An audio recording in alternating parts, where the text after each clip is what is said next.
Hasis, willkommen zu meinem Aufbauvideo. Hier gibt es kein professionelles Intro und keine Musik, das ist alles nur fix zusammengebraten und es geht direkt los. Also, Vorhang auf, Spot an. Oder so. Hasis, ich komme gerade von der Packstation wieder und ich habe mir was mitgebracht. Es ist was Großes diesen Monat. Und zwar der gelbe Traktor von Moltking. Der ist ferngesteuert mit App und mit Fernbedienung. Die App werde ich mir garantiert nicht installieren, die ist nämlich gruselig. Ja, Moltking behauptet ja, es sei ein 4-in-1 Traktor. Man könnte auch sagen, es gibt 4 Anbaugeräte. Und das Beste ist, das Ganze ist lizenziert von dem Designer. Also keine Raubkopie mehr, wie frühere Modelle von Moltking. Von RB Instructions, das ist Remo aus Frankfurt-Oder. Nicht nur der Traktor selber ist von dem, sondern die 4 Anbaugeräte auch. Und dann habe ich hier schon gesehen, es gibt Bunti-Kram, den ich durch weniger buntes Zeug ersetzen werde. Und ich war auf der Rebrickable-Seite von RB Instructions.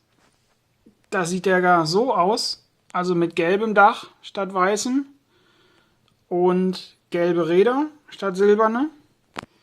Und da bin ich drauf gekommen, dass das Original ein Fastrac aus der 4000er Serie ist. So sieht das auf der Seite des Herstellers aus. Und damit ist für mich schon mal klar, dass die Aufkleber hier nicht drankommen werden. Die gehören da nämlich überhaupt nicht hin. So, und dann reiße ich jetzt mal den Karton auf und werde mal Motoren ausprobieren und so weiter. Und dann hole ich euch mal wieder dazu. Wir haben hier einen Innenkarton. Da waren die Felgen, die Räder und die Schaufel drin. Dann haben wir hier 6 Tüten mit Bauabschnitten. Das sind alles so Zipbeutel. Dann auch noch ein Zipbeutel mit den Pins. Die Anleitung, die Aufkleber. Und hier haben wir das ganze Elektronikzeug. Das war alles einzeln verpackt in solchen Tüten hier. Wir haben hier 2 L-Motoren, ein M-Motor, ein Servo und die Fernbedienung. Die 2 AAA-Batterien dafür müsst ihr selber mitbringen. Um die Schraube hier drehen zu können, war hier ein Schraubenzieher dabei. Dann haben wir hier die Akkubox und das USB-Kabel. Und von USB auf Netz müsst ihr selber mitbringen. So, dann kommt ihr jetzt mal aufs Stativ und dann geht es sofort weiter. Es geht in der Anleitung los, dass als erstes an die Motorenaufkleber drankommen. Und zwar 2 bis 3 Aufkleber pro Motor. Das halte ich für zu viel. Also ich habe mich dazu entschlossen, nur auf die Stecker welche zu machen. Weil die beiden Motoren, die gleich sind, die sind sowieso beide A und die werden dann auf der Akkubox gestapelt. Von daher gibt es da auch gar keine Verwechslungsgefahr. Dann geht es hier weiter mit der Fernbedienung, die wird erklärt. Und zwar, wir haben hier, halte ich die richtig rum? Ja. A, B, C, D, jeweils vorwärts und rückwärts. Und das finden wir auf der Akkubox halt auch, A, B, C, D. Und wenn man will, dass der Motor andersrum läuft, also wenn er so rumläuft, soll aber eigentlich so rumlaufen, dann kann man beide Buttons mal für 3 Sekunden gedrückt halten und dann dreht sich das um. Dann wird er andersrum angesteuert. Dann, was ich hier gerade in die Kamera gehalten habe mit ABCD, welcher Regler was macht, das erklären sie hier dann auch nochmal. Den D lassen sie hier weg. Keine Ahnung warum. Und hier ist jetzt die Verwirrung pur. Und zwar, hier gibt es obendrauf noch 2 Knöpfe.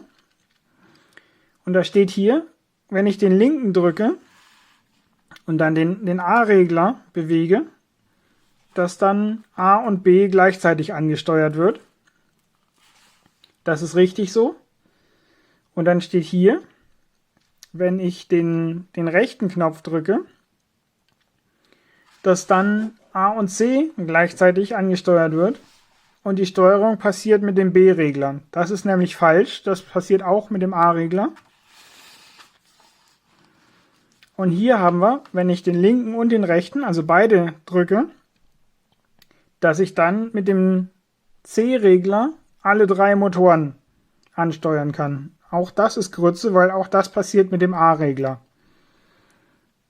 Also kurz gesagt, ich habe normal die Motoren ABCD auf den Schaltern ABCD. Wenn ich den Button drücke, kann ich B auf A dazulegen. Und wenn ich den Button drücke, kann ich C auf A noch dazulegen. Das ist unabhängig davon voneinander. Und wenn ich das gemacht habe, sind alle anderen Schalter tot, dann arbeite ich nur noch mit A. So, dann geht es jetzt hier los mit Bauen, mit Tüte 1. Und ich wollte euch aber vorher noch was anderes zeigen. Und zwar, ich habe hier die Akkubox. Ich packe hier mal den Servo da dran. A, also D auf A, ne? Die Monks unter euch, die werden jetzt Amok laufen. Ich hatte hier irgendwo auch noch, hier hatte ich Lego-Teile rumliegen. Hier packe ich mal so ein kleines Fähnchen dran, dass man sieht, was der Motor so treibt. Und zwar, wenn ich A jetzt drücke, dann macht er eine Viertelumdrehung. Und wenn ich A loslasse, dann geht er wieder in seine Normalposition. Also A drücken, A loslassen und das geht dann auch rückwärts. Das ist jetzt natürlich digitale Steuerung. Also es gibt nur geradeaus oder Lenkung eingeschlagen. Und das wollte ich mal ausprobieren, ob dieser Servo genauso wie der von Lego nicht nur eine Position hat, also eine Position pro Richtung meine ich, und die Nullstellung. Oder ob der, ich glaube der Lego-Motor hat 9 in jede Richtung oder 8. Ich habe keine Ahnung. Auf jeden Fall deutlich mehr als nur eine. Und dann habe ich mal einen Buvis rausgekramt. Warum habe ich den hier rausgerissen? So, hier habe ich mein altes Handy, was gerade ausgegangen ist. Ja, schönen Dank. Ja, ich mache hier mal einen Schnitt und ich bin gleich wieder da. So, Handy ist erfolgreich wiederbelebt. Der Akku war alle. Hier läuft jetzt die Buvis App. Ich habe hier einen Regler und das funktioniert im Prinzip genauso wie die Fernbedienung. Da kann ich hier den nach oben ziehen und dann macht er eine Viertelumdrehung oder nach unten ziehen und er macht eine Viertelumdrehung. Die spannende Sache ist, wenn ich jetzt nicht die ganze Zeit Volllast drauf gebe, sondern den Regler langsam hochziehe, was dann mit dem Motor passiert. So, da halte ich den schon mal ein bisschen doller fest, weil ich weiß, was passiert. Ich ziehe den jetzt mal langsam hoch und dann sieht man hier schon, dass der so komisch rumhampelt. Und irgendwann schaltet er dann digital. Also der hat nur eine Stellung. Schade auch, das hätte mich gefreut.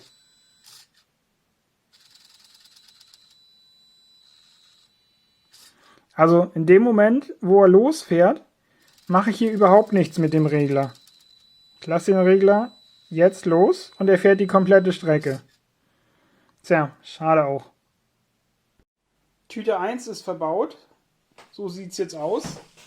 Im Prinzip sind wir schon fertig. Es sind jetzt schon alle 4 Motoren dran. Hier ist der Servo, hier sind die beiden L-Motoren, hier ist der M-Motor. Und wenn ich das hier mal anschließe, so, A auf A, D auf D, dass ihr nicht am Durchdrehen seid, und C auf C, dann können wir fahren. Allradantrieb, wir können lenken und wir können auch die Welle drehen. Moment, nehme ich den mal in die Hand. Der Motor sitzt hier, das geht dann hier vorne, hier nach unten und dann dreht sich hier auf der kompletten Seite die Welle. Dann, was haben wir noch? Hier die Aktuatoren. Da wird man die Ackerstange, ach, sieht man gar nicht, ich bin ja schlau. Hier die Aktuatoren, da wird man die Ackerstange hoch und runter bewegen können. Genauso wie hier. Da kann man hier drehen und dann geht es hier hoch und runter.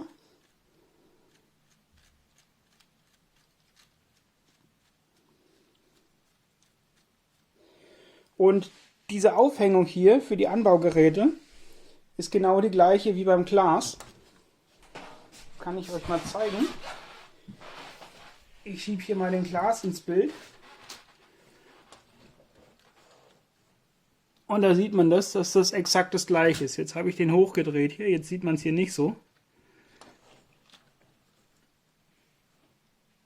Also wenn man diese beiden Achsverbinder hier weglässt, die beiden äußeren, dann ist es auch mit dem Überwurf das gleiche.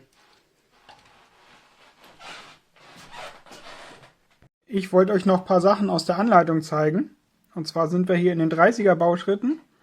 Wir bauen hier 2 Motoren zusammen bis 36, die dann in 37 mit dem Rest verbunden werden. Aber was hier überhaupt nicht steht, ist, wo die Kabel lang müssen. Da habe ich ein bisschen vorgeblättert, also vorblättern müssen, um das rauszufinden. Wo stand es denn? Hier in 83 wird es zum ersten Mal gezeigt, dass das alles oben lang soll. Dann Bauschritt 60 wollte ich euch zeigen. Da haben wir links und rechts einen Liftarm, wo ein 3er Pin durchgezogen wird. Und dann ans Ende jeweils ein Achsloch mit Pin. Und das hampelt alles frei drehbar rum. Und in 64 wird das dann alles hinten an die Motoren dran genupselt, wo man natürlich überhaupt nicht mehr drankommt und alle 4 müssen gleichzeitig irgendwie ausgerichtet werden. Also das hat mich in den Wahnsinn getrieben. Da habe ich bestimmt 10 Minuten gefrickelt, um das hinzukriegen. Hier unten diese Achse, dieser Achsverbinder, der muss nämlich auch noch in eine Achse rein, was auch alles irgendwie frei drehbar ist und sich verzieht und so. Da war auch noch eine, genau, hier oben ist noch eine zweite Achse. Also das hier ist alles auf einer Ebene und den kann man dann später machen, indem man das dann so reindreht. 71 wollte ich euch was zeigen, habe ich hier auf meiner Liste stehen. Was wollte ich euch denn da zeigen? Ach so, genau. Hier, der 3x3 Konnektor, der neue, der wird hier verbaut. Da habe ich mich drüber gefreut. 75. Wir bauen einmal den hier und dann einmal den hier. Und dann kommt das hier links und rechts dran. Und dann habe ich mich gewundert, was soll denn da noch für eine 3er Achse rein, die hier auch überhaupt nicht in der Teileliste erscheint. Bis ich dann drauf gekommen bin, das ist keine 3er Achse, sondern das ist die Achse, die da die ganze Zeit schon am Rumsein ist. Ja, ist so ein bisschen unglücklich wegen der Perspektive. Also dieser rote Pfeil gehört halt nicht zu der Achse dazu, sondern zu dem schwarzen Teil, was rot umrandet ist, was da dran soll.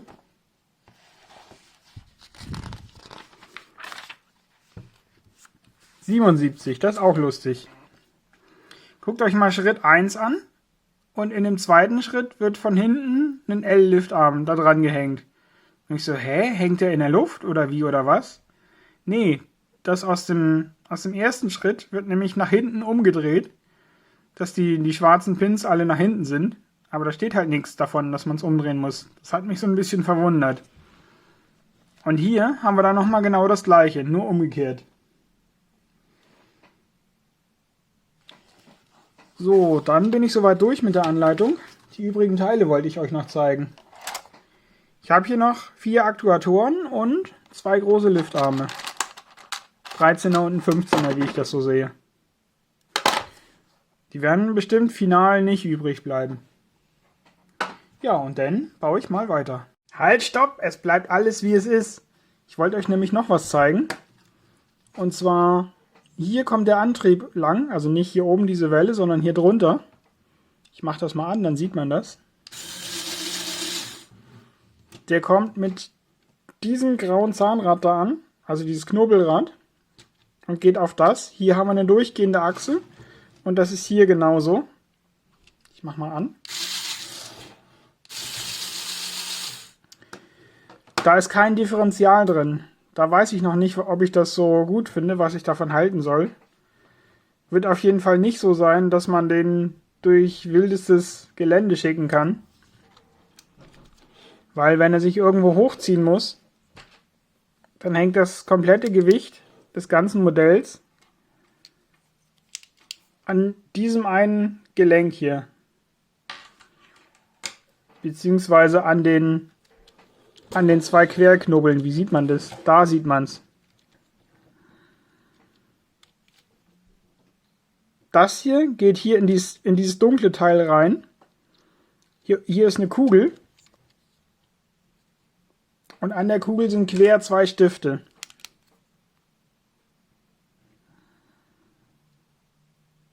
Da sieht man diesen Querstift. Und da wird das komplette Modell dranhängen, wenn er sich irgendwie eine Bordsteinkante hochziehen muss oder so. Das wird nicht lange so gut gehen.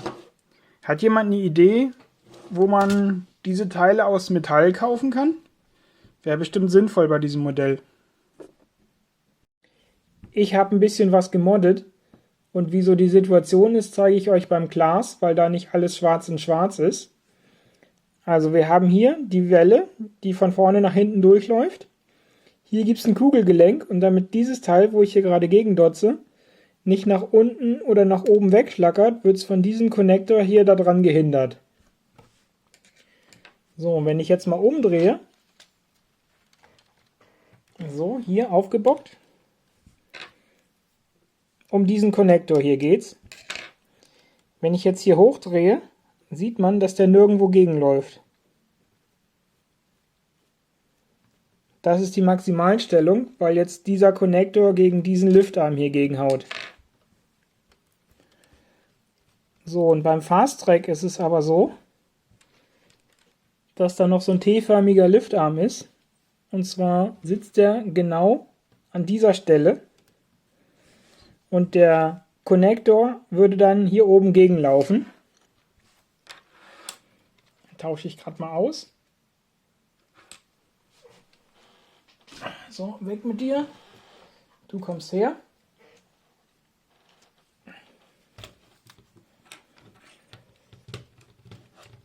Na, geh hier auf meinen Bock drauf. So. Warte, hier noch ein bisschen Platz gemacht. So sieht das da aus.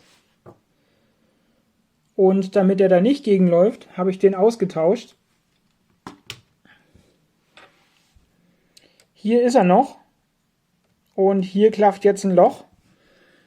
Dafür habe ich eine Achsaufnahme mit Doppelpin und eine Dreierachse von Lego für verbaut.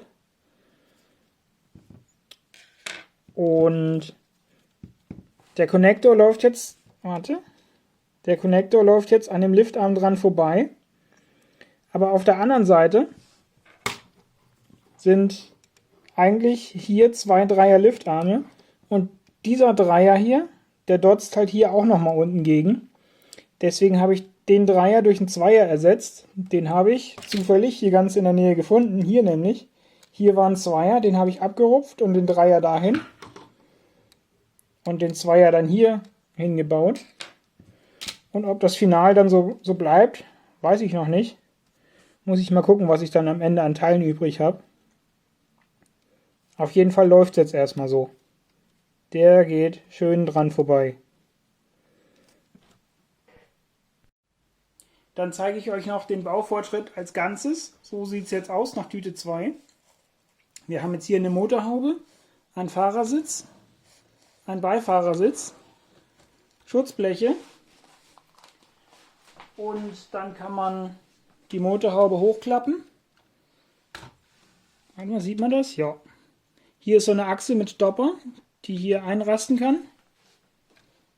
Darunter ist die Akkubox. Und es wird in der Anleitung so gezeigt, dass die vorne die roten Stecker sollen halt vorne rum und dann an der Seite vorbei. Das so zu machen ist aber eine doofe Idee, weil hier wenig Platz ist. Und dann stößt die Motorhaube immer direkt auf die Kabel drauf. Deswegen habe ich die hier so oben rüber gelegt. Da ist Platz ohne Ende. Und dann geht die Anleitung weiter. Nicht in Gelb, sondern in Rot. Und dann steht hier, schnappt ihr ein rotes Teil und ersetzt es durch Gelb. Und was dieser Doppelpfeil ersetzen bedeuten soll, ist mir gerade eben erst klar geworden, weil das hatte ich vorhin schon mal. Da wollten die nämlich von mir, also sie wollten mir erzählen, kannst du auch ersetzen durch eine Rutschkupplung. Aber so wie sie es erzählt haben, war das ein bisschen eigenartig, weil hier das Zahnrad kannst du ersetzen durch ein Zahnrad. Hä? Was? Ach so, und die Rutschkupplungen sind natürlich auch nicht dabei. Dann habe ich das Ganze jetzt erstmal so gebaut, mit blauen Pins und roten Achsen und den ganzen Quatsch. Und das werde ich aber auf jeden Fall noch ersetzen. Ich habe hier schon eine gelbe 5er-Achse rein versenkt. Dafür hat der Klaas jetzt hier oben an der Motorhaube, da hinten, eine graue. Ich wollte euch auch noch die Ersatzteile zeigen. Die 3 hier und dann habe ich hier eine ganze Tüte von diesen Gummikonnektoren übrig. Und ich habe da keinen einzigen von gebraucht. Raff ich nicht. Tüte 3 ist verbaut. Ich habe hier noch so einen Winkel über. Und die Gummikonnektoren, die sind auch alle noch da. Und dann haben wir hier jetzt so eine Einstiegsleiter. Auf der anderen Seite ist auch eine, genauso. Dann sind hier gerade Türen am Wachsen. Hier ist noch irgendwie so ein Display, was nur eine schwarze Fliese ist. Im Gegensatz zu dem hier. Das ist ein Aufkleber. Na.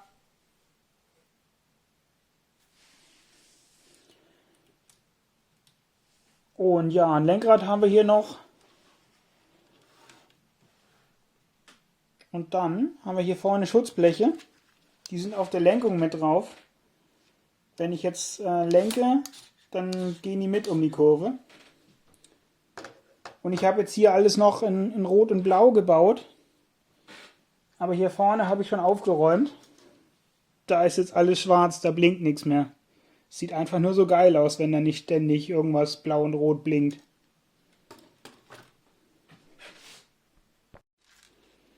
Ich habe Teile übrig. Und die Gummikonnektoren sind auch noch da. Yay! Und dann ist der Trecker fertig. Was ich in der ersten Tüte übrig hatte, die 11er und 13er Liftarme, die sind hier oben reingewandert. Und dann habe ich jetzt die Reifen noch nicht dran gebaut. Da steht in der Anleitung, man soll 4-mal das hier so bauen. Das ist aber Grütze, weil die Reifen nämlich eine Laufrichtung haben. Die sollen sich so rumdrehen. Und dadurch, dass hier so Keile nach hinten sind, hat die Mitte zuerst Kontakt und dann die Außenseite. Das dient dazu, wenn der Reifen durch Schlamm fährt, dass der Schlamm nach außen gedrückt wird. Und wenn er rückwärts laufen würde, würde der Schlamm nach innen gezogen. Deswegen müsst ihr den Reifen 2-mal so rum aufziehen und 2-mal so rum, weil das dann nämlich für die andere Seite ist, die nach hinten kommen. So. Zu den Reifen ist noch zu sagen, die sehen fast genauso aus wie die von Lego. Im Umfang sind die ungefähr, also die hier sind ungefähr 7 mm kleiner als die von Lego. Ansonsten kann man die aber gut miteinander verwenden. Ja, das war jetzt noch nicht alles, was in der Tüte drin war. Hier haben wir noch ein Anbaugerät.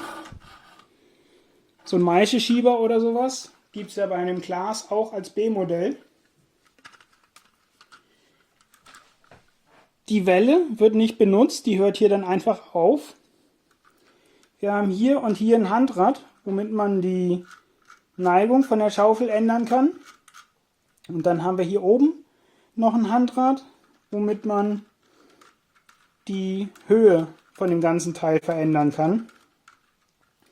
Und hier sind die 4 Konnektoren hingewandert, die ich in der ersten Tüte übrig hatte. Ja, dann haben wir hier noch die Anleitung liegen. Da wollte ich euch noch eine lustige Bautechnik zeigen, die ich so noch nie gesehen hatte.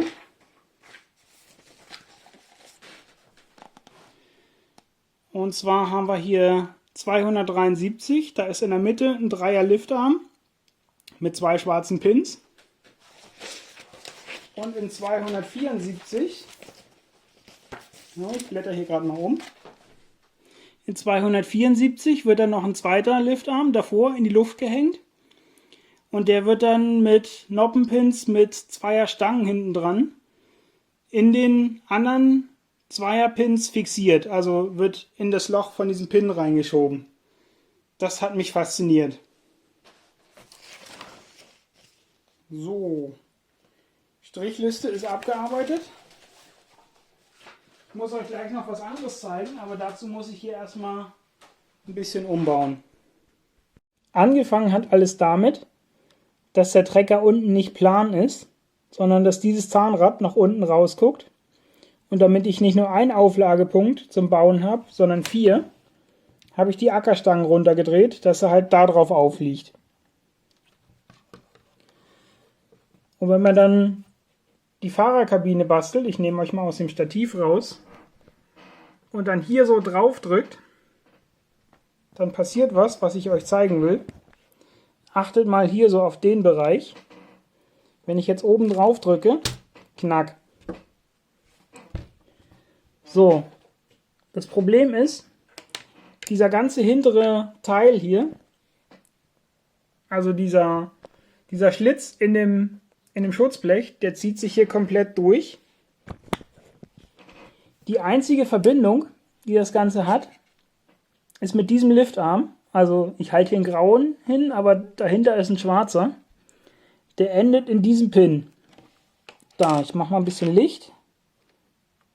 Da, in diesem blauen Pin. Da haben wir ein Drehgelenk, wo es nach oben und unten weg kann. Wir haben hier unten, da, wo es gerade auseinandergegangen ist, noch eine Verbindung, die aber nur in Längsrichtung ist. Die hält zwar Drücke aus, aber in Zugrichtung halt nichts. Das ist übrigens genau die Stelle, die mir am Anfang so viel Freude gemacht hat, wo ich da 4 Achslöcher mit Pins hinten in die Motoren reinstecken sollte. So, ich drücke es jetzt mal wieder zusammen. So gehört es nämlich. Ich verstehe nicht, wie sowas durchrutschen kann. Gibt es anscheinend niemand, der so ein Set mal aufbaut, bevor es verkauft wird. Und das kann man ganz einfach beheben. Man braucht nur 2 7er Liftarme. Platz ist ohne Ende. Wenn man diesen 5er hier, den schwarzen 5er, durch einen 7er ersetzt, dann geht er so weit nach vorne. Da 2 schwarze Pins rein und dann kann man den 5er nach vorne verbinden. Da ist nämlich Platz ohne Ende. Seht ihr jetzt nicht, weil hier alles schwarz und schwarz ist. Also den hier so weiter und dann den 5er hier auf dieser Ebene da vorne rein. Dadurch könnte man das Problem fixen. Man braucht halt nur 2 7er Liftarme extra dafür. Ja. Und dann haben wir hier hinten noch blaue Pins. Die kommen auch noch gleich weg. In Tüte 5 gab es jetzt 2 Anbaugeräte. Und dann hatte ich hier diesen Aktuator über. Zum einen haben wir da den Maishäcksler, den ich jetzt hier an den Glas dran gebaut habe. Und in echt funktioniert das so, dass von hier die Maispflanzen kommen. Diese Querstange müsst ihr euch wegdenken. Die Zähne gehen nach hinten weiter in echt. Dann werden die hier mit Kreiselscheren abgeschnitten, sieht man das. Da unten drunter dreht sich halt noch so ein schwarzer Liftarm als Klinge, als Messer. Dann kommen die Pflanzen hier rein, werden gehäckselt und durch dieses Rohr wird das Häckselgut dann in den Anhänger, der nebenher fährt, reingeblasen. Das Ding hängt man sich entweder vorne dran oder besser hinten dran und dann fährt man rückwärts, dann sieht man nämlich auch, wo man lang fährt. Und die Welle wird benutzt hier für diese Klingen. Ich mache hier gerade mal an.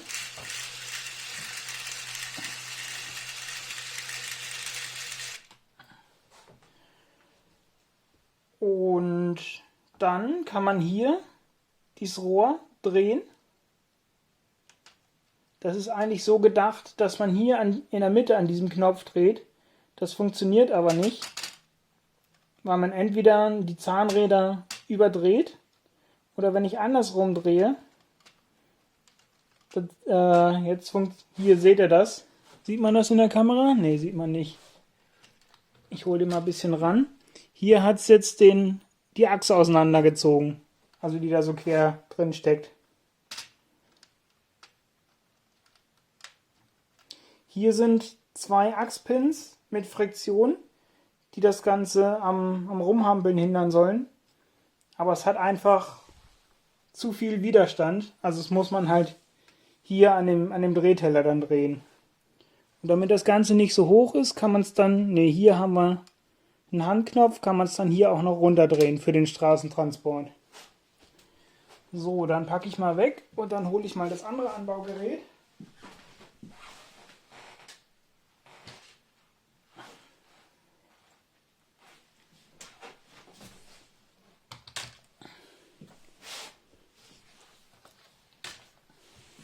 So, Kamera gecheckt, sieht gut aus. Wir haben hier eine Egge, die kann man mit dem Aktuator hochdrehen.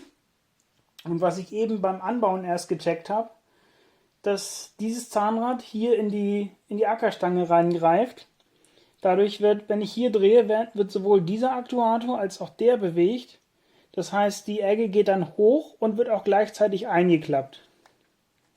Und die Welle wird hier nicht benutzt.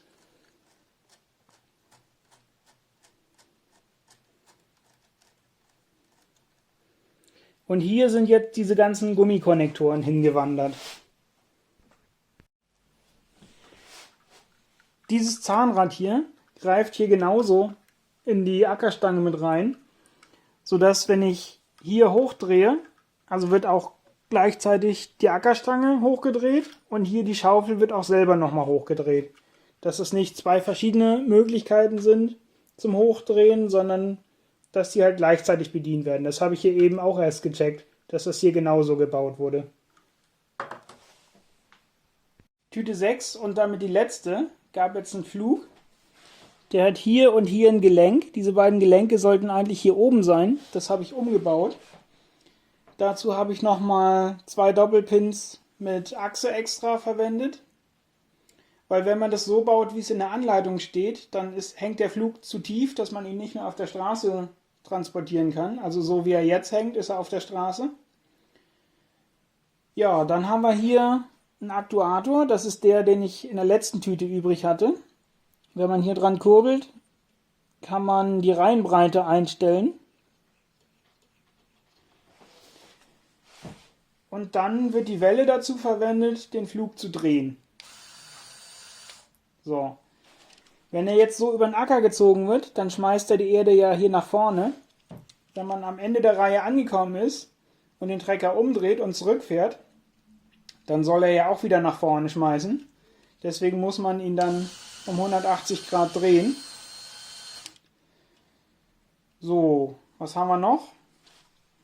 Wir haben hier oben einen Hebel, der auf eine Kupplung drauf geht. Und damit kann man auch nochmal die Richtung ändern.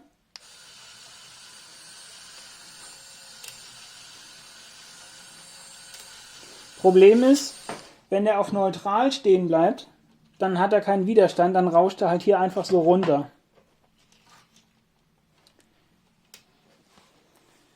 So, ich werde jetzt mal Fahrtests machen.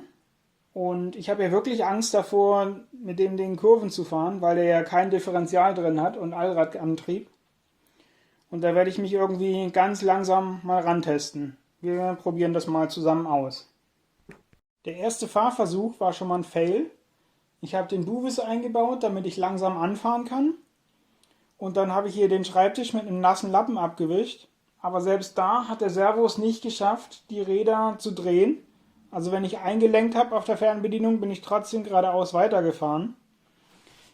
Weil wenn die Räder eingelenkt werden, dann müssen sie sich ja eigentlich auf dem Boden verschieben und dazu gegeneinander drehen.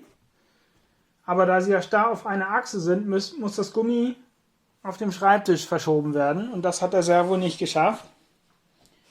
Deswegen habe ich jetzt die Vorderachssteuerung ausgebaut. Der steuert jetzt nur noch auf der Hinterachse. Und dann werde ich jetzt mal rausgehen und gucken, wie das so mit Geradeausfahrt und ein Vollkreisfahren aussieht und so. Und dann bin ich mir auch sicher, dass ihr ein Rennen sehen wollt gegen den Kollegen hier. Meine Damen und Herren, sehen Sie auf der linken Spur einen JCB Fastrac, einen generischen gelben Trecker. Und auf der rechten Spur ein AMG C63, ich meine einen generischen blauen Sportwagen. Es geht los. Tut, tut, tut, tut.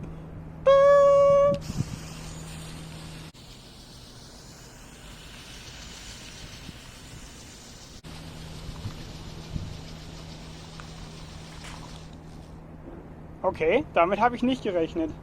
Ich habe gedacht, der Trecker ist deutlich schneller. Also die sind jetzt ungefähr gleich schnell, obwohl der AMG ungefähr das Doppelte wiegt und auch bessere Motoren drin hat. Ich habe ihn gerade auf die Reise geschickt, weil ich euch zeigen wollte, wie weit die Fernbedienung reicht. Und irgendwann ging aber die Lenkung nicht mehr. Und dann habe ich mal geguckt, woran es liegt. Und zwar hier, dieser graue Liftarm. Wenn ich hier nach oben und unten auseinanderziehe, das ist der Druck, den der Servo auf das Gearrack ausübt, da kann ich es ganz einfach auseinanderziehen. Und dann schrubbelt das Zahnrad einfach oben drüber über das Gearrack. Es ist ja wunderbar. Also, noch ein Versuch. Wie weit reicht die Fernbedienung?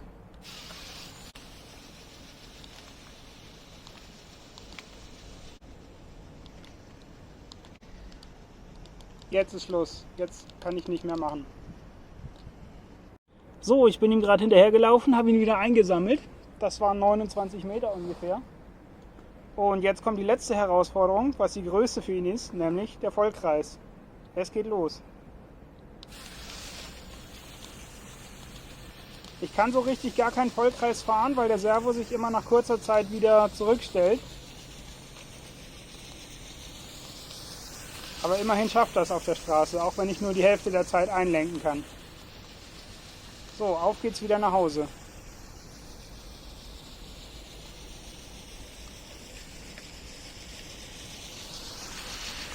Das ist ja faszinierend. Jetzt kann ich auf einmal doch dauernd gelenkt halten.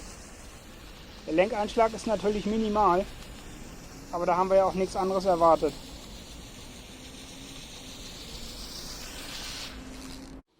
Tja, ich weiß auch nicht. Also wenn ihr ein schickes Modell haben wollt mit Bauspaß und tollen Anbaugeräten, dann holt euch den. Aber so zum Rumfahren ist der nicht geeignet. Ich hatte den ja erst gedacht, so als Freund für den Bagger, dass der noch einen Hänger hinten dran kriegt und dann wird beladen und wieder abgeladen und immer im Kreis und so. Aber daraus wird wohl nichts. Ich werde mir den hinstellen und angucken, aber der hat einfach so viele konstruktive Mängel. Da ging erst die Ackerstange nicht und beim Flug musste ich da was versetzen und bei dem Maishäcksler funktioniert die Handsteuerung nicht. Und dann bricht er in der Mitte auseinander und den Allradantrieb musste ich auseinanderbauen. Und dann zieht er sich vorne bei der Lenkung auch noch auseinander. Also das war jetzt nur Frust draußen. Ja, ich bin ja eher so der Typ, der euch selber die Wahl lässt. Guckt euch das an, was das Ding für was es kann und was nicht und entscheidet selber, ob es was für euch ist. Und hier müsst ihr halt auch mal in dem Video darauf hören, was ich eben nicht sage. Und zwar, dass ich jetzt den Rest des Tages noch damit rumspielen werde. Ne? Ja, ich hoffe, ich konnte euch mit dem Video ein bisschen was vermitteln. Und wenn euch der Trecker gefallen hat, lasst einen Daumen nach oben da. Wenn er euch nicht gefällt, dann lasst auch einen Daumen nach oben da. Nur wenn ihr mich scheiße findet und ihr nie wieder was von mir sehen wollt, dann gebt ihr einen Daumen nach unten. Und ich bedanke mich fürs Zugucken und bis zum nächsten Mal. Ja, tschüss.